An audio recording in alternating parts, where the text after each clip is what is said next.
موجود ہیں، ہمیں امام تک پہنچنے کے لیے رستہ ہے۔ امام فرماتے ہیں کہ جب میں ظہور کروں گا تو میرا ہر شیعہ مجھے دیکھ کے کہے گا کہ میں نے تو آپ کو پہلے دیکھا ہوں۔ مولا فرماتے ہیں تمہارے اور ہمارے درمیان فاصلے نہیں، صرف گمان ہے جو تمہاری طرف سے ہے۔ مولا فرماتے ہیں میرے شیعہ اور مجھ تک پہنچنے کے لیے جو سب سے پہلا ایک وسوسہ ابلیس میرے ماننے والے کے دل میں ڈالتا ہے وہ یہ ہے، کہاں وہ کہاں ہم۔ معصوم فرماتے ہیں یہ پہلا خیال ہے جو ابلیس اس کے ذہن میں ڈالتا ہے۔ مولا نے پھر اسی خیال کا جواب دیا، مولا نے فرمایا اگر تمہارا یہی معیار ہے کہ کہاں ہم کہاں تم ہم سے مل نہیں سکتے، اگر یہی منزلت ہوتی کہ تم ہم سے ملنے کی وجہ تمہارا اور ہمارے درمیان یہ ہوتا تو کبھی بھی ہم اپنی محبت تمہارے دلوں میں نہ ڈالتے۔ ایک شیعہ نے مولا سے توقیع میں پوچھا، اس نے کہا مولا میں ملنا چاہتا ہوں۔ مولا فرماتے ہیں ہم ملتے ہیں تم پہچانتے نہیں۔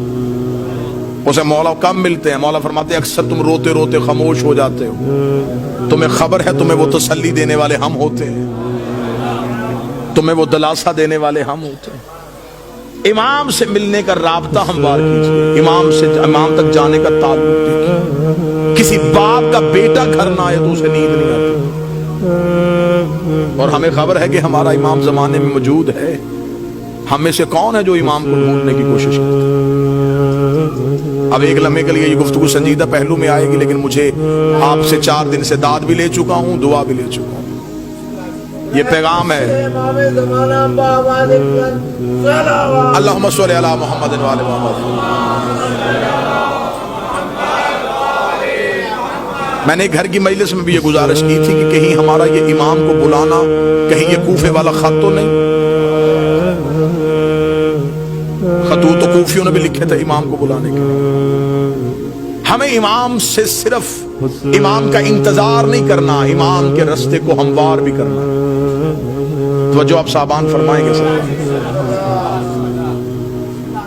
ہمیں امام کا صرف انتظار نہیں، رستہ بھی ہموار کرنا ہے، امام سے ملاقات بھی کرنی ہے۔ امام نے تو اپنا ایڈریس بتا دیا کہ میں کب اور کہاں ہوتا ہوں۔ اب اس سے زیادہ امام کو کون شیعہ ہے جو کہے کہ مجھے اب ڈھونڈنے میں مشکل ہے؟ امام نے فرمایا ہفتہ والا دن مجھے ڈھونڈنا ہو تو مسجد کوفہ میں ہوں، اتوار کو میں مسجد سہلہ میں ہوں، سوموار کو میں بقیہ کی قبروں پہ ہوتا ہوں، پھر میں مسجد جمکران میں ہوتا ہوں، شب جمعہ میں کربلا میں ہوتا ہوں، جمعہ میں امیر المومنین کے حرم میں ہوتا ہوں۔ مولا فرماتے طواف کعبہ کرتے ہوئے کعبے پہ سیدھی بارش ہو رہی ہو اور مزاب رحمت سے پانی نیچے آ رہا ہو تو سمجھ لینا تمہارا امام طواف میں ہے۔ اب اس سے زیادہ آسان نشانیاں کون بتائے؟ امام خود بتا گئے کہ میں اس وقت میں یہاں ہوں۔ پھر امام نے اگلی نشانی بتائی، امام نے کہا چل تو ہم سے محبت کا دعویٰ کرتا ہے نا، تجھے مجھ تک پہنچنے کی ضرورت نہیں، تو ہمیں بلا۔ اتنا امام کی موجودگی کا یقین رکھو کہ امام فرماتے ہیں کہ دسترخوان میں ایک فرد کی جگہ خالی چھوڑو۔ تمہارے گھر میں بچے پوچھیں گے جگہ کس کے لیے تو کہہ دینا ہمارا امام موجود ہے۔ عرب کی ایک مستور برقع پہن کے سوتی تھی، مستورات نے کہا کیوں برقع پہن کے سوتی ہے؟ اس نے کہا امام کا ظہور ہو گیا، برقع ڈھونڈوں گی یا امام کے لشکر میں جاؤں گی؟ ملاقات با امام زمانہ حسن ابتہی 2 جلدوں میں کتابیں لکھی ہوئی۔ کتنے لوگ ہیں جو امام سے ملاقات کر چکے ہیں؟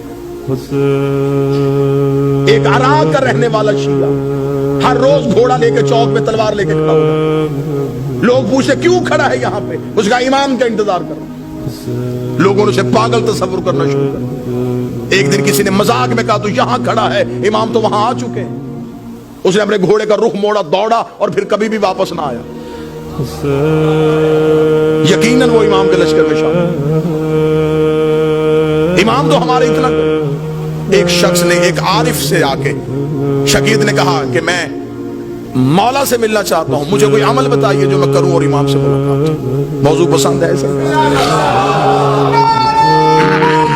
یا علی مشکل، مجھے کوئی عمل بتائیے میں مولا سے مل سکوں۔ انہوں نے کہا عمل یہ ہے کہ رات کو تیز نمک والا کھانا کھا کے سونا۔ اس نے کہا کیوں؟ فرمایا بس تیز نمک والا کھانا کھا کے سو گیا، صبح آیا میں سو گیا تھا دی رات، لیکن زیارت نہیں ہوئی. اس نے کہا خواب میں کیا دیکھتا رہا؟ اس نے کہا پانی، اس لیے کہ میرے دل میں پانی کی طلب تھی. اس نے کہا جتنی طلب تیرے دل میں پانی کی تھی اتنی امام کی کر ملاقات ہو جائے. شدت پیدا کر امام سے ملنے کی، خواہش پیدا کر امام سے. ایک شخص کو خبر ہوئی کہ کربلا میں مولا امام حسین کے حرم میں جو 40 روز زیارت عاشورہ پڑھے امام اس سے مل لیتے. اور یہ آج بھی ہے، منقول ہے روایات میں کہ حرم امام حسین میں زیارت عاشورہ کا 40 روز کا عمل کیا جائے تو امام مل لیتے.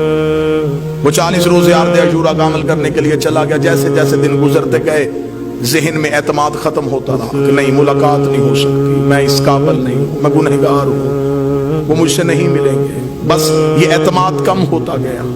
دن قریب آنے شروع ہو گئے. ذہن میں آیا گھر واپس چلا جاؤں، بچے اکیلے ہو گئے، کاروبار تباہ ہو رہا ہوگا. گھوڑے پہ بیٹھا اور حدود حرم سے نکلا. جب وہ کربلا سے نکل رہا تو گھوڑا سوار اس کے ساتھ چلا. گھوڑا سوار کی آواز آئی کہاں جا رہا ہے؟ کہنے لگا کوفہ. کس رستے سے جائے گا، خشکی کے یا فرات کے؟ کہنے لگا خشکی کے رستے. گھوڑا سوار کی آواز ہے پھر کوفہ میں ایک میرا کام کرے گا، ایک امانت ہے، وہ کوفہ میں ایک شخص کو دے دینا. کہنے لگا کیا امانت ہے؟ اس نے کہا کوفہ میں ایک ریان نامی شخص رہتا ہے، اسے یہ 40 دینار دے دینا. جب تو اس کے دروازے پہ جائے گا، دستک دے گا، صبح کا وقت ہوگا، وہ دروازہ کھولے گا، اس کے بازوؤں پہ خون کے چھینٹے ہوں گے. پریشان نہ ہونا، وہ قصاب ہے، صبح صبح جانور ذبح کرتا ہے. ذہن میں پھر نہ آیا کہ جو پہنچنے سے پہلے وجہ بتا رہا ہے.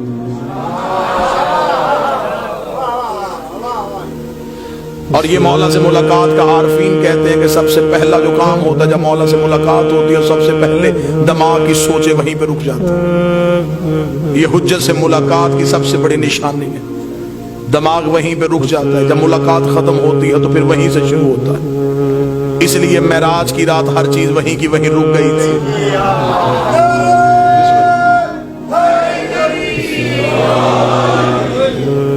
اب جب گھوڑا سوار واپس پلٹا تو اس نے آواز دے کے کہا، اس نے کہا اگر وہ پوچھے یہ کس نے دیے ہیں تو اپنا نام تو بتائیے.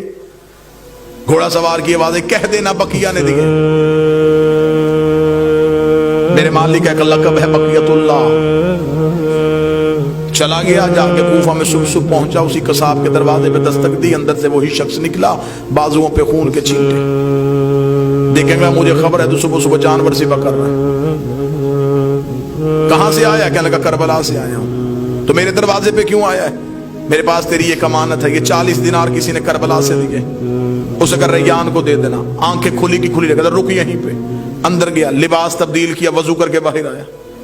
کہنے لگا زحمت ہوئی تجھے میرے دروازے پہ، میں معذرت چاہتا ہوں، تجھے اپنے دروازے پہ روک کے رکھا. میں لباس تبدیل کر چکا ہوں، وضو کر چکا ہوں. تھوڑی دیر کے لیے گھوڑے سے اتر، مجھے وہ آنکھیں چومنے دے جس سے تو نے مولا کو دیکھا ہے. مجھے وہ ہاتھ چومنے دے جس سے تو نے مولا کو ہاتھوں کو ہاتھ لگا. یہ پریشان ہوگا تھا کون سے مولا ہے؟ اسے کہا یہ کیا تمہیں صاحب العمر نے نہیں دی گئی؟ کیا لگا کون سے صاحب العصر؟ کیا وہ امام زمان تھے؟ اسے کہا تو وہاں مل کے آیا، تجھے پتہ ہی نہیں؟ مجھے جو جب بھی کوئی مشکل ہوتی ہے میں انہی کو بلاتا ہوں. میں نے تو ابھی رات کو کہا تھا مولا 40 دینار کا قرضہ ہے، مجھے واپس دینا ہے. صبح سے پہلے اس نے واپس بھیج دیا.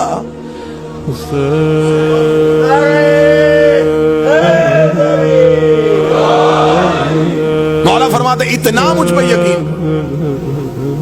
جب تمہارا یقین اتنا بڑھ جائے گا پھر تم اپنی مشکل کسی کو بتاؤ گے نہیں. اب یہ محبت کا معیار ہے. امام فرماتے میرے شیعوں مجھ سے رات کو سرگوشیاں کیا کرو. سرگوشی کیا، تکیے کے سر رکھ کے اپنے دکھ مجھے سنایا کرو. امام فرماتے تو تکیے پہ سر رکھ کے مجھے اپنے دکھ سنا کے سو جا. صبح کا سورج طلوع ہونے سے پہلے تیرے دکھ نہ ٹالوں، مجھے بطول کا لال نہ کہنا. تو مجھ پہ اعتماد تو کرو، تو مجھ پہ یقین تو کرو، تو مجھ تک پہنچنے کا رستہ تو تلاش کرو. امام فرماتے ہیں میرا شیعہ وہ ہے جو میرا ظہور ہر روز مانگے.